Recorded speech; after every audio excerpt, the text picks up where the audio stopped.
It often starts with a small itch. A child scratches the back of their head.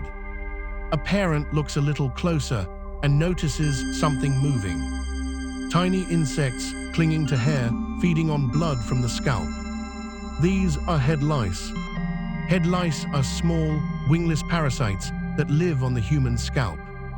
The species that infects our heads is called Pediculus humanus capitis. An adult louse is about the size of a sesame seed, with 6 legs and a flat, grayish-tan body. They stay close to the warmth and blood supply of the scalp, especially behind the ears and along the neckline at the back of the head. Despite their unsettling reputation, head lice are not a sign of dirtiness. They can infest clean hair or dirty hair, and they affect families of all backgrounds.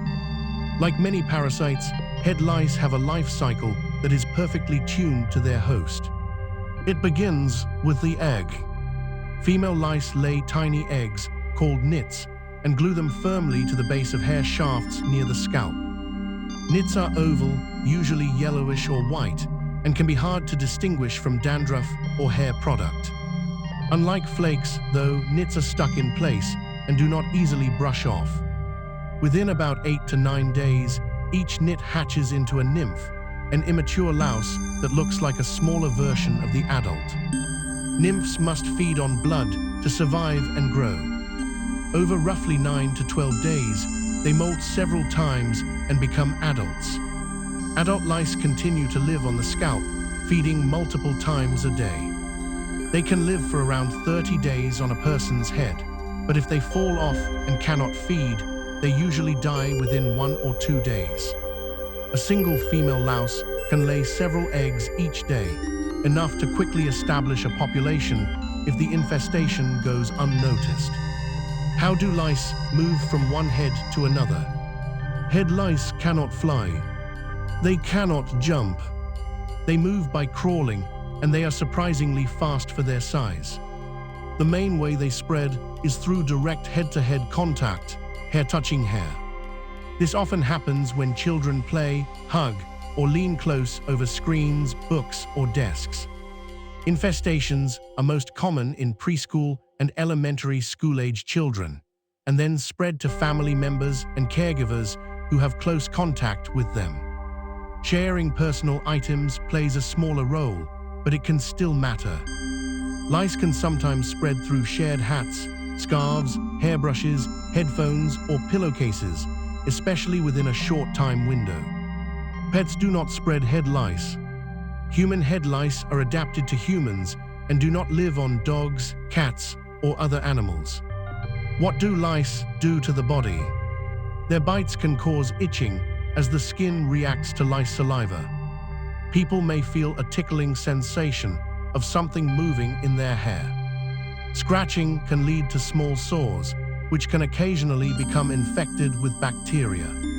For many, the physical effects are mild compared with the emotional ones: embarrassment, frustration, or anxiety when lice are discovered. Families may feel judged or worry about school and social settings, even though head lice are extremely common among children worldwide. To find out if lice are present, it is not enough to rely on itching alone.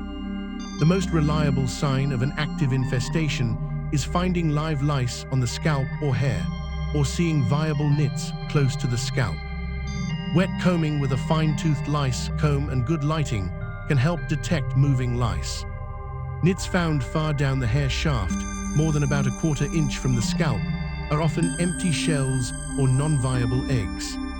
Once lice are confirmed, the focus turns to treatment. There are several approaches, and recommendations vary by region. Common strategies include topical medicines applied to the scalp and hair, sometimes combined with careful combing to remove nits and lice. It is important to follow product instructions exactly, using the right amount, applying it for the recommended time, and repeating treatment after about a week if advised, to kill newly hatched lice. Health authorities also stress the importance of checking all close contacts, family members, bed sharers, and close playmates, and treating everyone who is infested at the same time. Otherwise, lice can simply move back and forth between people. Cleaning the environment helps, but does not need to be extreme. Lice survive only a short time off the head and are not easily spread through the environment. Washing recently used pillowcases, hats, brushes, and hair accessories in hot water or sealing items in a plastic bag for a couple of days is usually sufficient. Major house fumigation or excessive cleaning is generally unnecessary. Prevention focuses on reducing close, hair-to-hair contact and sharing of personal items. Families can teach children not to share hats, brushes, hair ties, or headphones, especially in settings where head lice are known to be circulating. Regular checks, parting the hair, looking behind the ears and at the nape of the neck, can catch infestations early before they spread widely. Head lice are unlikely to cause serious physical harm. They do not transmit dangerous infections in most everyday settings, but they do reveal something about how closely our lives are intertwined.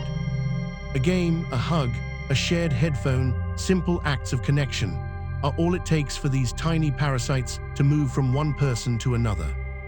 By understanding their life cycle and how they spread, we can respond calmly and effectively. Check, treat, and prevent without panic, stigma, or blame. In the next episode, we'll stay with parasites of the skin, but go deeper, to a microscopic mite that burrows into the skin itself, causing intense itching and a rash known as scabies.